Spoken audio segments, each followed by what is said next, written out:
এবং আলাপ আলোচনার মধ্য দিয়েই এই যে অরাজনৈতিক উপাদানগুলো ফ্যাক্টর হয়ে যায় সেইগুলোকে পরিহার করা দরকার এবং সকল অংশীজনকেই আস্থার মধ্যে আনা দরকার, যাতে করে এই ধরনের ট্রানজিশনকে আমরা যথাসম্ভব ঐক্য মানে কনসেনসাস তার ভিত্তিতে নিতে পারি এবং পদ্ধতিগতভাবে বিরোধ মীমাংসার জন্য আমরা জনগণের কাছে যেতে পারি।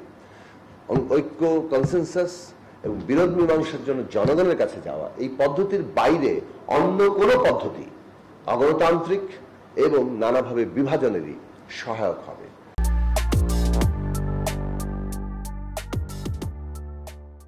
তার পরিণতি আমরা জানি, প্র্যাগম্যাটিক হতে যাওয়ার খুব দ্রুতই ওভার প্র্যাগম্যাটিক হয় এবং ওভার প্র্যাগম্যাটিজমের অধঃপতন কতদূর পর্যন্ত যেতে পারে সেইটা আমরা আমাদের চারপাশের ইতিহাসের মধ্যে বহু দেখছি।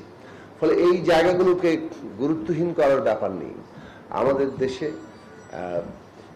রাজনৈতিক ব্যবস্থা গড়ে তোলার ক্ষেত্রে রাজনৈতিক আদর্শ কিংবা এই যে ন্যূনতম একটা আদর্শিক জায়গা আমরা কম বেশি সকলেই আপহোল্ড করতে চাই, সেইটাকে খুব জোরের সাথে আঁকড়ে ধরা থাকা দরকার, রাষ্ট্রকে সে অনুযায়ী সজ্জিত করা দরকার।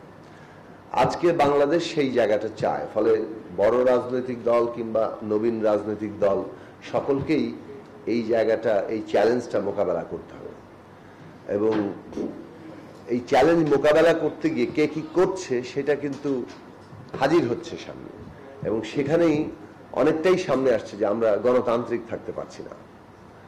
এমনকি খোদ সরকারও যারা দায়িত্ব নিয়েছেন অন্তর্বর্তীকালের জন্য, তারাও যে একটা গণতান্ত্রিক চর্চার দৃষ্টান্তকে আরো বাড়িয়ে তুলবেন, সেই জায়গাটাও অনেক ক্ষেত্রেই ঘাটতি দেখা যাচ্ছে, যার ফলে অনৈক্য তৈরি হচ্ছে, বিরোধ এমন পর্যায়ে যাচ্ছে যে ঐক্যের যে ন্যূনতম প্রয়োজনীয়তা মানে যে একেবারে বটম লাইন সেইটা পর্যন্ত ভেঙে ফেলার উপক্রম হচ্ছে। আজকে এই পরিস্থিতি এসেছে কতগুলো বড় এই ঘাটতির কারণে।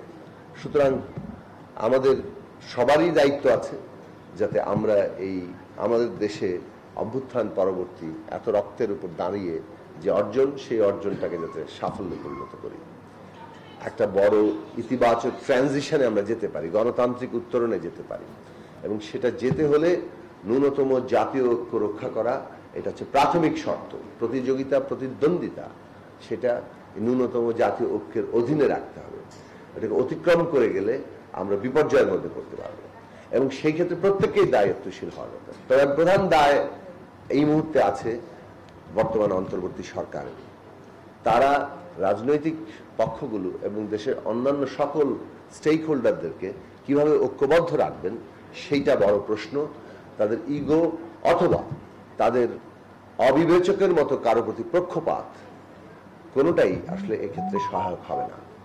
ফলে তাদের সকলের সাথে আলাপ আলোচনা করা দরকার এবং আলাপ আলোচনার মধ্য দিয়েই এই যে অরাজনৈতিক উপাদানগুলো ফ্যাক্টর হয়ে যায় সেইগুলোকে পরিহার করা দরকার এবং সকল অংশীজনকেই আস্থার মধ্যে আনা দরকার, যাতে করে এই ধরনের ট্রানজিশনকে আমরা যথাসম্ভব ঐক্য মানে কনসেনসাস তার ভিত্তিতে নিতে পারি এবং পদ্ধতিগতভাবে বিরোধ মীমাংসার জন্য আমরা জনগণের কাছে যেতে পারি। ঐক্য, কনসেনসাস এবং বিরোধ মীমাংসার জন্য জনগণের কাছে যাওয়া, এই পদ্ধতির বাইরে অন্য কোনো পদ্ধতি অগণতান্ত্রিক এবং নানাভাবে বিভাজনেরই সহায়ক হবে।